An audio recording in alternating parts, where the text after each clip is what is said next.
Hey, Dr. Minich, welcome to the show. Good to be back here with you, Michael. Yes, I was really excited about this. We talked, forever ago now, a few years ago, and you're a guest that was on the top of the list when we decided to do a new podcast. I said, I really want to have Deanna on the podcast because I find your work and the way that you present it visually and with words to be so unique and so fun. Luckily, I've liked enough of your posts on social media that no matter how the algorithm changes, I still see them. And I'm just happy to do it because I can always tell before I see a post. I always know that it's yours of course, because everything is very branded and very unique, but always very colorful. And I always know that it's yours. And so I'm excited about this. And we're going to talk about that, about colors. Mm-hmm. And your book is called The Rainbow Diet. Right. And there's a new edition coming out. Actually, it'll come out this month. And we're recording in February. So it'll be out when this airs. So we'll have a link down below. But it's the Rainbow Diet. And in functional medicine, natural health, naturopathic medicine, insert words, eating the rainbow or eating a colorful palette of foods is a blanket recommendation that I hear a lot of places, but then it stops right there. And there's not a lot of elaboration on why that's a good idea, why that's essential, what that provides for us. And so I thought maybe we could talk a little bit about that because the way that you teach this it makes it into something fascinating and interesting that you want to do. Yeah, you're right. In some ways, it sounds very childlike and even trite to say, eat the rainbow. Back in 2019, I published a paper in the Journal of Nutrition and Metabolism on the rationale for each of the different colors that we find in nature. So the way that I talk about eating the rainbow is much in the way of looking at the color code within nature that signals a functional signature.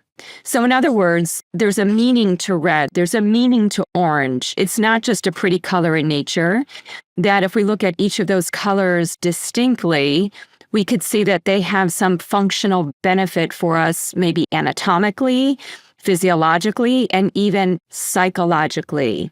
So if you want, what we can do is we can unpack each color. I do this in the Rainbow Diet book, but essentially looking at the psychology of the color and then looking at, I would say through scientific eyes, through pattern recognition, why that color is important for us and why we need to have a variety of that particular color. Sure. Yeah, that would be great because I've seen enough of it to know it's exciting for people to learn. Like, it's so interesting because no one, I don't think, really sees orange and then thinks orange means boom. But in nature, reproductive health, which we talked before we went on air, that's also the second chakra, which is the same color, the same topics and everything. I think a lot of people know in nature, like, red often means danger, but not always because there's strawberries and raspberries. So where do you want to start? Let's start with red. First of all, let me ask you, just so I'm aware as we go through the rainbow, what color are you resonating with lately? As a general rule, I most resonate with purple. And other than that, recently, I would say green. Green. Okay. I always ask people that because I feel that color is like a nutrient. And so to me, it's a physical, emotional, mental, and even a spiritual nutrient. Not only does it have the phytochemicals that our body needs, but it has a resonance. It has a frequency. It has a certain wavelength that we might actually need. So you already mentioned chakras. So looking at the esoteric symbolism of each color. So as we go through each one, maybe think about that green and what that might hold for you specifically. But usually I like for people in the audience to think about what color is calling them and also what color do they feel repulsed by or what color do they not resonate with? I think is also really important. So that can also say something. Mine's usually red. Yeah. All right. So let's start with red. Red, just as you mentioned, it's the color of survival, stress, response, safety, reactivity. Emotionally speaking, it can be anger. It could also be vigor, vitality, and passion. So I actually see with people that they have a very mixed response to red. Some people love it. Some people feel like it brings them alive. And for other people, they feel like it's too much. It's intimidating. It's too confrontational. It's too responsive and too reactive. It gets their adrenals going. So, by the way, Michael, as we go through each of the colors, the way that I do this is I connect each color to one of the endocrine glands. So when I think of red, I think of stress response, and I think of the adrenal glands, which are primary in creating and conducting our response in our everyday world. So when we think of red, just as I mentioned, there's this dualistic take on red. And what we see is that red, when it comes to food, we'll just talk about food here just for this, because otherwise we could go on, because each color has so many different facets to it. But red foods, so when we talk red foods, I'm talking about raspberries, watermelon, I'm talking about pomegranate, I'm talking about, you mentioned strawberries, apples. A lot of these red colors that we see in nature many times corresponds to polyphenols, or these molecules that are actually very important for the gut and the immune response. And in fact, even if we look a little bit further, what is that? Some of these compounds look like cortisol. Some of these compounds look like the different stress hormones. They have a certain structure, a ring-like structure that would resemble what the stress hormones would look like in our bodies. They could be beneficial for our immune inflammatory response. However, there are some cases where red foods can provoke inflammation in the body. Just back to strawberries, because you mentioned it, some people respond and react to strawberries with a histamine or a red response. Some people respond to nightshades like chili peppers or goji berries or red bell peppers because of this nightshade response, right? Whether it's lectins or whatever it is. Red foods can be anti-inflammatory. They can also be pro-inflammatory in their way, depending on the individual. But for the large majority, we're looking at red-colored foods being a source of polyphenols, also being high in antioxidant potential. And when you look at vitamin C content in foods, coincidentally, a lot of the higher vitamin C containing foods are actually red or red-orange. So again, very nourishing for the adrenals. So that's red. Okay. Yeah. Sorry, I already used up my note paper. So scrambling to get more notes. Wow. Okay. Yeah. I like most red foods, but the color itself, like you mentioned, is like off-putting. And it's interesting that in a lot of people, I don't often talk to people about their reactions to colors, so I don't know these things. Yeah, I have seen that. In the past, people would say if you go to a job interview, you should wear red because it shows that there's this proactivity or this reaction or the sense of vitality or the sense of being active. But which is almost a subconscious interpretation of it, like from the interviewer, you mean? Yes, exactly. Interesting. Exactly. And again, that's more on the psychology side, not as much on the food side. Yeah. But the polyphenols are interesting, and our audience knows quite a bit about polyphenols. We've recently released a course with Kiran Krishnan on the microbiome and gut healing, and he talks a ton about polyphenols in the microbiome and recommends an extremely diverse diet of colors and the things because of microbiome related. The colors are the polyphenols, which the bugs tend to like quite a bit, and bugs like the colors. They like the colors, and it also helps us identify them in nature, right? We can always see if there's a red berry on a green bush. It's like it catches the eye.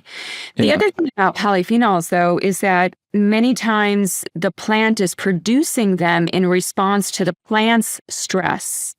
So they can actually be good for our stress. Even though the plant is producing them in response to stress, that can be a healthy thing for the plant and a healthy thing for us and help us with that kind of adaptogenic response to stress. Wow. So if the weather is a bit off or the climate's a bit off or if it's having less water or more water or something, if there's some sort of, I guess that would be stress, some sort of trouble for the plant, the berries or the fruit or the vegetable or the leaves or the whatever it is that we eat from that plant tends to be higher in polyphenols in those types of situations.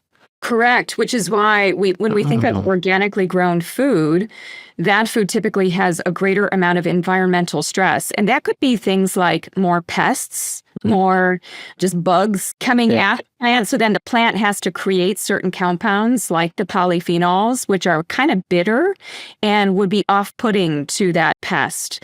Could also be things like you said, like drought. It could be things like climate where it's too hot, or maybe it's too windy, or maybe it's too cold.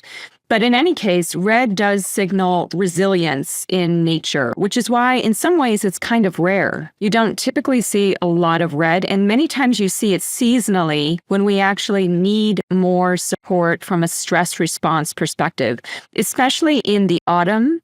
If we look at apples and when apples are in season, it's typically September as our immune system is changing, right? And like we start to see more allergies starting to go up from the summer into the fall.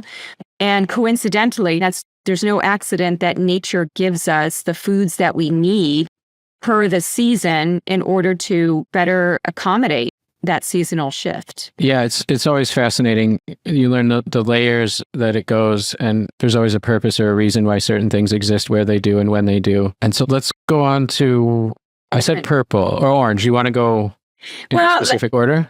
We can go wherever you'd like. We can jump to purple, which I know is a color. I'm just curious, but let's go to we could. Okay. Yeah, and typically I put purple in a category with blue and black because they're on the same spectrum, if you will, right? We have blueberries that sometimes can be, depending on the hue, they can look a little bit purple.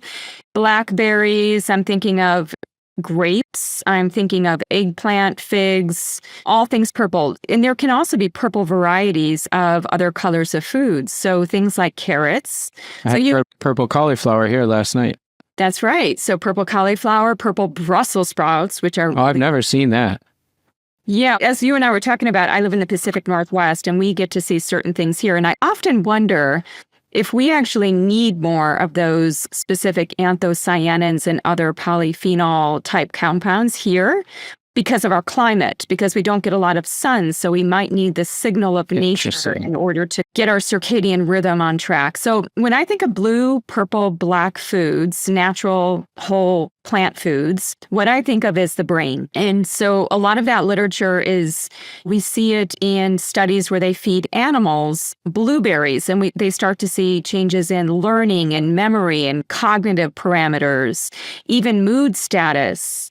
And then also there are a number of clinical trials, so that would be with humans, where we see that even healthy people with no cognitive issues can actually improve certain aspects of their cognition, certain aspects of memory, just by having these blue-purple foods. In fact, there was a study, I posted it on my Facebook long ago, but it was a study in children and how children acutely or quickly respond to having blueberries and having an immediate effect on there were certain parameters that were looked at, but basically they were corresponding to things like memory. Now, for adults, that we don't tend to see as quick of a response, but you do see in clinical trials that there can be a favorable response. And it's thought that the blue-purple pigments that are in foods, there is a certain class of compounds, and they're called the anthocyanins. Sometimes if they're in a certain other format, they're called anthocyanidins or pro-anthocyanins, anthocyanidins. But regardless, that's all part of the large polyphenol category, but it's a specific kind of polyphenol. It's not just your garden variety polyphenol, it's a specific grouping under the polyphenol header. And the way that we think that they work is in multiple ways. One is the gut-brain axis. So you having Kiran Krishna on to talk about the gut, there's a lot of talk about the gut-brain axis. And because some of these polyphenols don't get absorbed, but they get metabolized by the gut microbiome, what ends up happening is that a lot of those secondary metabolites can actually have brain promoting effects. There might actually be certain compounds that travel in the body and have an effect in the brain. Other compounds might actually lodge into parts of the brain that are responsible for learning and memory and actually have an anatomical effect where they are within the brain matrix or that matter so that they're shifting the synapses, the synaptic density, and kind of like the overall neurotransmission within the brain. And that's the color. Out of all the colors that we think of within the rainbow, there was a survey. Now, this was done some time ago, but I even see this on people's food logs. And blue, purple, black, these are the colors of food that people get too little of. And that's unfortunate, right? Because if they have a brain effect, we would want those foods, especially in schools, in hospitals, and surely in our everyday eating. So blue, purple, black, we think of the brain. So back to what you were talking about with chakras, we think of even the hypothalamic pituitary junction is how I think about it from the endocrine system. Wow, that's fascinating. And I've seen a lot of studies. They use blueberries a lot for the studies around these foods. And I've seen some studies. A friend of mine, I'm friends with, the company's called Bioimmersion. They make a blueberry extract where they harvest the wild blueberries somewhere in, I believe, Scandinavia. I'm not sure. And they make a super, super, super potent extract, capsules of blueberries. Not even extract, like a powderized, I don't know, but you take 2 of these and it's like eating, I don't remember how many pints of blueberries. And the studies done on these compounds of blueberries with like memory and cognitive function and things are more impressive than any pharmaceutical I've ever seen. And it's really expensive. This product is, I don't remember, it's like retails for $100 and something for a bottle of it because it takes a gazillion wild caught blueberries to make it. But she is very good at citing studies. And sometimes I get emails from this company and they'll have like just oodles of studies around blueberries specifically, but dark fruits and the memory in the brain and I was looking into it because I have a history of concussions and memory issues and things, and she recommended it to me, so I took it for a while. But it's really impressive, the studies behind the blueberries and the dark fruits. Yeah. Yeah. And in fact, there's a lot on blueberries and not so much on some of the other berries like blackberries. And if I were to choose between blueberries and blackberries, yes, there's a lot of literature on blueberries. But if we look at blackberries, blackberries are deeper in hue. So typically that means they're going to be more super concentrated in certain of these polyphenols. And the thing that makes blackberries a little bit more novel is all the fiber. Just look at all of those little small aspects of the blackberry. If you were to take out... The blueberry is like a water balloon. And there's a lot of sugar inside. So really what you're after with the blueberry is smaller is better. Less sweet. Yes, because the inside is going to be higher water content, sugar content. I think blueberries are just more popular and probably cheaper. And that's why I would guess that that's been the reason for the studies. It could very well be. Yeah. And you have certain foundations that support blueberries. But yeah, they're more ubiquitous. But yes, I'm just clarifying. There's a blueberry foundation? You know how they have different groups that are focused on a fruit? Yeah. And I think... Interesting. Yeah, but you're right. For the most part, blueberries are much more accessible to people, especially internationally. Not everybody can get to blackberries. We get them for 3 weeks here. 3 weeks. Okay. Blackberries. Yeah. That's been one huge shift of moving overseas is like, I don't get to just go buy blackberries. Like I get blackberries when there are blackberries. And it's like a third the length of the blueberry season. Yeah. So, and they're interesting because we get them in the Pacific Northwest. They're like weeds here. They grow. Yeah. The spiny plants, right? Like they have, and very different because, we actually have blueberry bushes and we have blackberry bushes as well. And it's so interesting how they grow very differently. The blackberries are much closer to the ground and they spread out. Blueberries are more like a bush where they're growing upwards and a little bit fuller.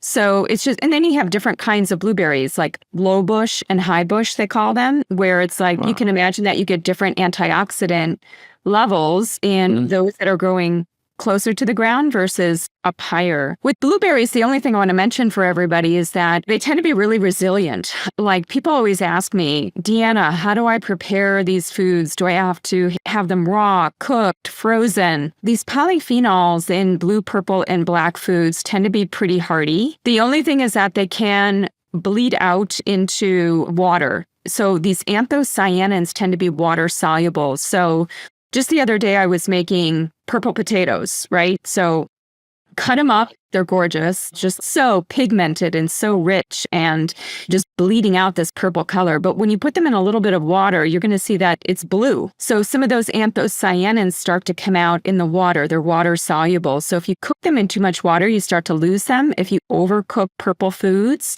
you're going to start to lose those anthocyanin compounds. You're still going to have a density of them and you can see it, but they're very resilient to freezing. So blueberries that are frozen, and whenever we pick our blueberries on our properties, we make sure we freeze them, and you can have those year round because the phytochemicals tend to be more stable when you're freezing them. But when you're cooking them, that's another thing. That's fascinating. Yeah, I've noticed that with the purple potatoes as well. Certain cooking methods of it. They're these like dark, magical looking things. And then if I boiled it, they come out and they're like a light purple, and they turn into slop, and they don't do well that way. So roasting them is much better than I thought, I can make these really cool dark purple mashed potatoes, and that is not how it works. No, they're more sensitive. But the good thing about purple potatoes versus yellow is that they're lower in glycemic index. So they're actually better for your blood sugar versus the yellow. If they're smaller, they tend to be smaller than some of the larger yellows. So that's also an indicator of better glycemic impact. And just think of it, just try to maximize the purples whenever you can. In Italy or wherever people are, when you see purple varieties, get those, because purple is precious, is how I say it. Purple is like a regal color. You don't tend to find it. And when you do find it, you should really just spend a couple extra dollars, euro, whatever, on getting the purple, because you're actually getting more nutrient density when you look at it, and actually more flavor. Some people claim, and myself included, that purple foods, like if you have purple potatoes versus a yellow potato, it tends to be more flavorful, depending on how you cook it. But for the most, we used to get those in California when I lived there. The little purple potatoes are incredible. Yes, absolutely. Interesting. Okay, so you mentioned yellow. Yeah. Is yellow its own color, or does yellow get merged? Yellow gets merged into yellow, tan, and brown. So there's a little bit of a spectrum there. And so with yellow, it's like red.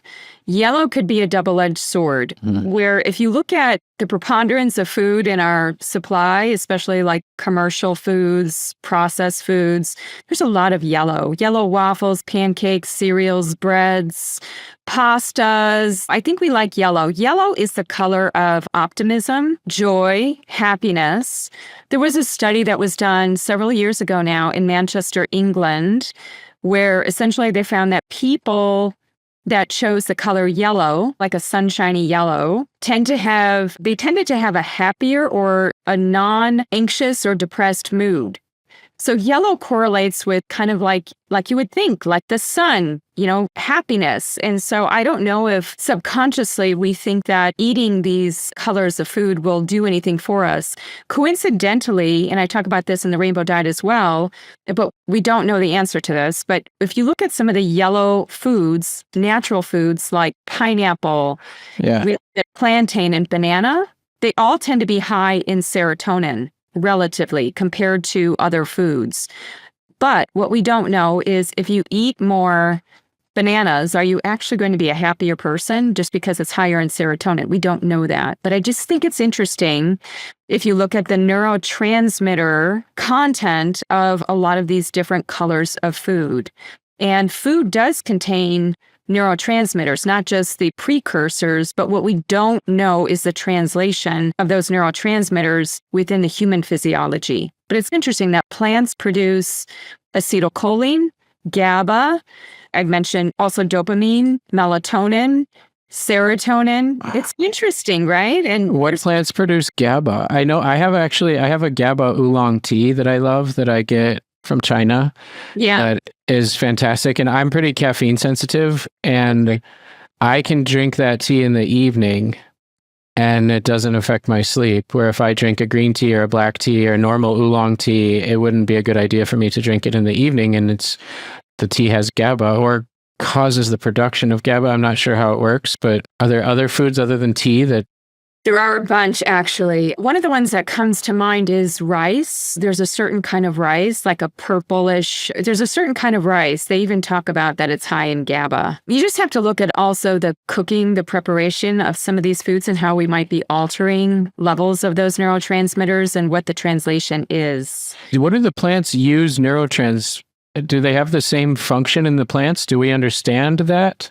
Isn't that interesting? Let me speak to melatonin for a second, because I've actually looked into this a little bit, because plants don't have a pineal gland. They're not making melatonin in response to darkness in the same way that we are. But what we see in plants is that melatonin is used as a growth factor.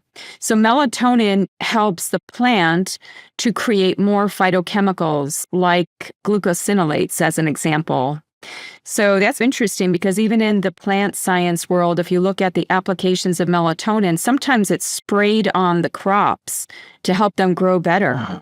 Isn't that interesting? I don't know if dopamine, acetylcholine, a lot of the others work in the same way. Wow. But it's thought that potentially, at least I can speak to melatonin being a growth factor in plants. That's fascinating. So the compounds exist in the plants, but they have potentially different functions entirely. Wow. Okay. Yeah. And these are, when we ingest neurotransmitters in plants, they get digested and absorbed and affect our own neurotransmitter levels. Do we know that? We don't know. I mean, to the best that I have looked into this, and there's a very nice review article, 2018, published on dietary neurotransmitters. It's a great article. You might want to just PubMed that and just check it out. But I don't think, based on what we know, that we don't know the translation of the plant neurotransmitter to what that does in the human. It could have some effects on things like protecting us at the level of the gut from oxidative stress. Some of these neurotransmitters might have implications in the motility of the gut. That's also been proposed. But to be honest with you, I don't think we have a full understanding of that dynamic, which just goes to show that nature remains such an enigma. Just when we think we've figured something out. Back in the 1990s, we just thought all plant foods were, in general, supplying us with antioxidants.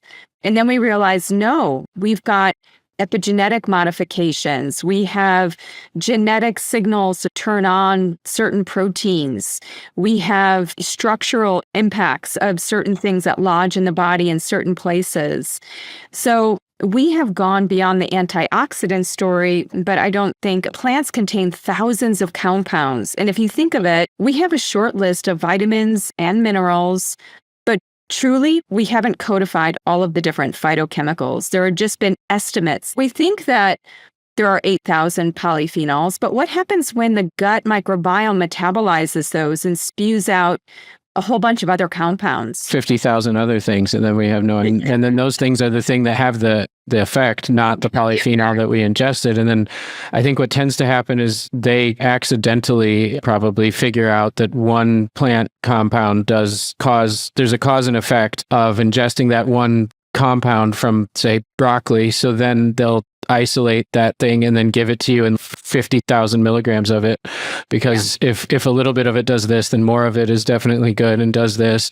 And then we have a whole shelf filled with isolates from plants and vegetables and fruits, which is well-meaning. I get why they do it, because there's been a benefit demonstrated to it, but we don't know often. And Kieran brings this up about the microbiome too. Like, we don't know, does this compound do the same thing when it's by itself? Does it have the same effect in the body as when it's with the other 5,000 compounds from that plant? Just like microbes, if you isolate them, do they behave in the same way than if they're with their other microbes that are their community? And I think that's like a microcosm of the macrocosm of how our science and medicine really works in this culture, is like compartmentalization and specialization, and this make it smaller focus. Just there's the neurologist doesn't talk to the gastroenterologist, doesn't talk to and so then that was just a little side rant, but I'm sure that there's magic that happens when all of the compounds are together as they're supposed to be that we can't explain, was a much shorter way I could say that, probably. That it's such an important point to mention, because if a little is good, more is not always better. In fact, you could throw off the balance of that compound and what it does. Let's just take turmeric as an example. So the science, what you will see is that curcumin has been isolated from turmeric root and given in high doses. And not only that, it has been made to be more bioavailable, so it's shoved into the body, right? With the black pepper. With black pepper. Black pepper, yes. The piperine in black pepper helps to reduce the metabolism of it, so it's around longer in the body. Okay. But typically, turmeric doesn't always do that. Turmeric, perhaps these curcuminoids as a family, are meant to work at the level of the gut, but now we're moving them into the systemic circulation by modifying this with higher doses of one compound, with a bunch of fat, maybe with piperine, and we're putting it into this matrix that isn't what we actually see in nature. Now, I'm not saying that may not be beneficial for certain people, but I do think we miss the complexity of nature and how it was designed. That brings me to diversity. In the Rainbow Diet, I talk about 4 things. I talk about color, which we started with. The second thing is creativity. The third thing is diversity. And the fourth thing is rhythm. Diversity, I'm sure Kieran probably talked about it because it is all the rage of looking at dietary diversity. People are in food ruts. They're eating the same thing day in and day out. And I often look at food ruts being symbolic of life ruts. We eat the same thing. We don't want to have to think about it. We just move. So then we get the same microbiome. And many times we're just focused on one color of the rainbow and we say, okay, I got my tomatoes today. I got red. Tomatoes the next day, tomatoes the third day. But there's diversity within each of the spectra. So it's not just tomatoes. Then it's, okay, what about raspberries the second day? Or what about pomegranate seeds the next day, right? You need that diversity. Diversity is it's a principle of nature, and it not only helps us with food, but that food coming in that is diverse helps us with the microbiome, which helps us with so many other things. Just a quick short list, because I think that this is really important and understated. I did a whole 90-minute presentation just on diversity of the diet. And what we see, here's the short list. Greater diversity imparts better nutritional status, reduced toxin load, better markers of mood and reduced anxiety, better immune health, especially for babies who are given a more diverse diet earlier in life, actually fare better as adults later in life when it comes to things like allergic diseases. So it's really important. And so people then ask me, they're like, Deanna, how do I do that? So what you need to aim for, if you look at the American Gut Project, they found that having 30 diverse foods per week versus 10 or under helped with short-chain fatty acid production, which then imparted the benefits of short-chain fatty acids like brain effects, immune effects. But what I say is there's another paper that looks at 50. And I've actually done this in one of my groups where I gave everybody a chart and I said, let's just track our unique phytochemicals, our unique plant foods for a week. And I think you can get well past the 30. And the way that you can do that is with herbal teas, spices. Spices are brilliant in terms of giving us flavor and diversity. Like I have a curry powder that has 11 spices. So when I use that counts. That counts as 11. And they're probably pretty dense. The volume of it you have to eat to get the chemicals that you're looking for is less than you eat this many blueberries. You don't need to eat the spice. It's because it's dried, it's condensed. Yeah. So it's easy. What I'm saying is you can season food normally, make a normal meal, and you're still getting enough of the spice to have an effect. Yeah, and that's why I don't focus so much on quantity. It's more about the quality and the diversity, and even changing up the spices on a daily basis. If we just take apples, here's just one quick thing for people to think about, at least in the States. Probably not so much in Europe, based on my recollection of living there. But in the States, you go to the store and you buy one big bag of apples. It's all the same variety. Maybe it's all red, delicious apples, but it's easy. People just pick it up and they're like, I don't want to think about it. But what would be better to encourage diversity would be to spend 1 minute and hand select different apple varieties, because each of those varieties has a different phytochemical signature And so then you actually can count each of those towards your diversity weekly score. Whereas if you just did the Red Delicious every day of the week. It's one food.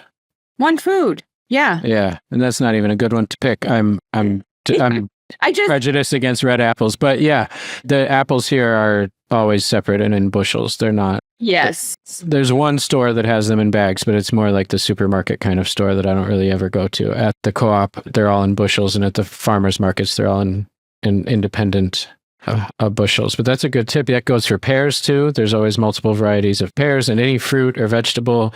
I had to choose the other day between green, white, and purple cauliflower. So this time I got the purple. Next time I'll get the green. They also have the Romanesco here quite a bit, which is beautiful.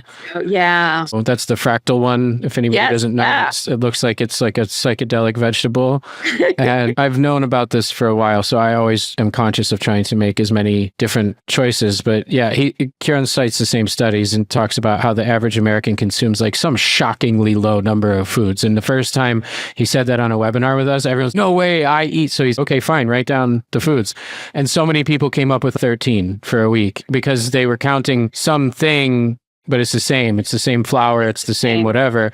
Yeah. And so it really was shocking to people that they eat so few foods. And it was a challenge when people were like, how can I do this? And so it's great that you provide some suggestions and tips to doing that, because people they hear these things and they get overwhelmed. Like, how am I going to implement this? Or how am I going to do it with my kid? Like, we have an 18-month-old and I'm conscious of this. So we're trying to feed him as many different foods as possible. Mm-hmm. And so my wife spends a lot of time and energy and effort making new meals, trying new foods. And then sometimes he just throws it over his head and we go on to the next one, but she keeps trying. And so then once he tries a new thing and he likes it, we add it to the list. So then the list is growing of what's not going to get thrown over the head into that's his thing, is it goes this way. We've built a pretty solid list, and he eats a lot of food. And when we take him places, people are shocked at the things that he eats. Wow. Like, how do you get a baby to eat this? And I'm like, I don't know. We just put it in front of him. That's great. Because we don't make a big deal out of it. I think a lot of people do that with vegetables and plants with their kids. Like, oh, they eat Brussels sprouts, or wow, you're eating this. So then the kid thinks it's weird. So then the kid will eat it. Like, he ate sardines. Anchovies are the super salty ones, right? He ate sardines. And I was like, you're going to give him sardines? She goes, do not talk like that around him with it. So then I walked out of the room because I was just shocked, because it's like not a food you picture a baby eating, and he just plowed him down because he doesn't know the difference. Yeah. That's great. And I feel like the more we can do that, and I feel like even people who are older, we get into our ruts of what we're comfortable with, and we stop buying different foods at the market, right? We go to the same markets, same place.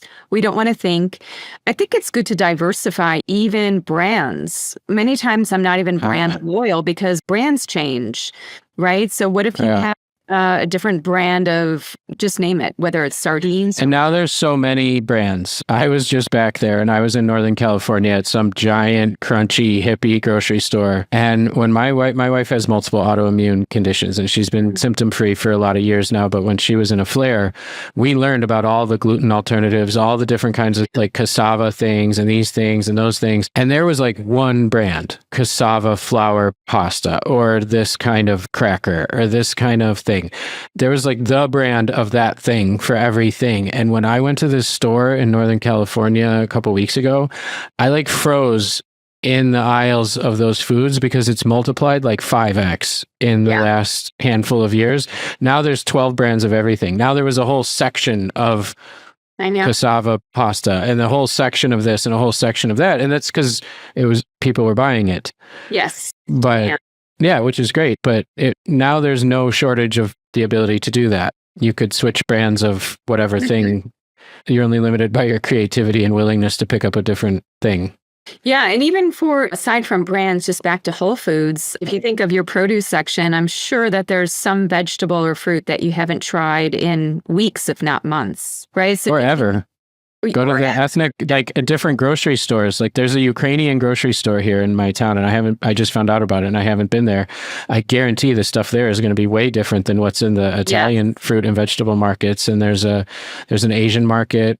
I miss the Latino ones. The Mexican markets were fantastic in California. We don't have any of that, but those grocery stores are a gold mine, right?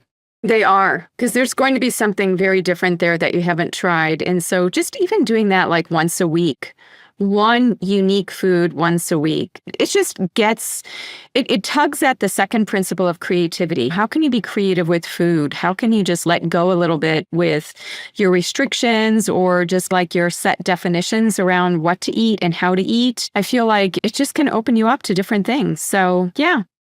We only touched on like a small fraction of the things I want to, because there's so many different layers to this and angles, and I just find it really interesting, but I know we're almost out of time. So the book, the new edition with the Rainbow Diet, what is new, what's been added, and what can people expect to find in the book?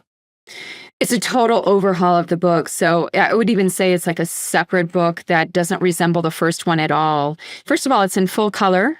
You mentioned that you see a lot of my social media posts. Yeah. And what I'm trying to do with those is bring out the latest science, bring out the latest practical applications. And one of the biggest questions I would get from people is, Deanna, where can I find more? Do you have a book on this? And I was thinking, I don't actually.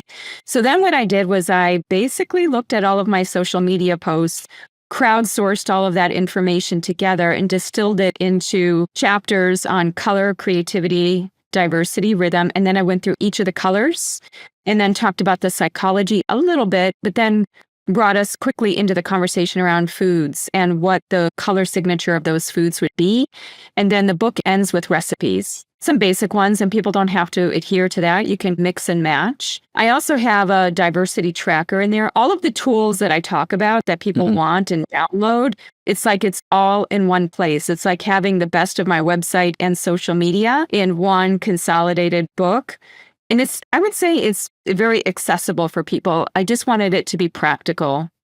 I'm sold. If it's anything like your social media, no, and if anybody out there, I'm sure people out there listening, they're familiar with you and your work. It always catches the eye. It's such a unique feel to it, and it makes me want to read what's on it and want to know more because of the visual pull towards it. And I think that we don't realize how powerful that can be, especially with different colors and ways of design, and including the tools and the tracker and the diversity tracker and those kind of things really help people have those astonishing aha moments of, I ate 11 foods last week. I need to expand out a little bit more. So it sounds like a super valuable resource, and I'm sure I could get it here, I would guess. Yes, actually it is in the EU. It is on Amazon. It is where it's going to be launched, but I'm sure eventually it'll be in different bookstores, but initially it'll be on Amazon.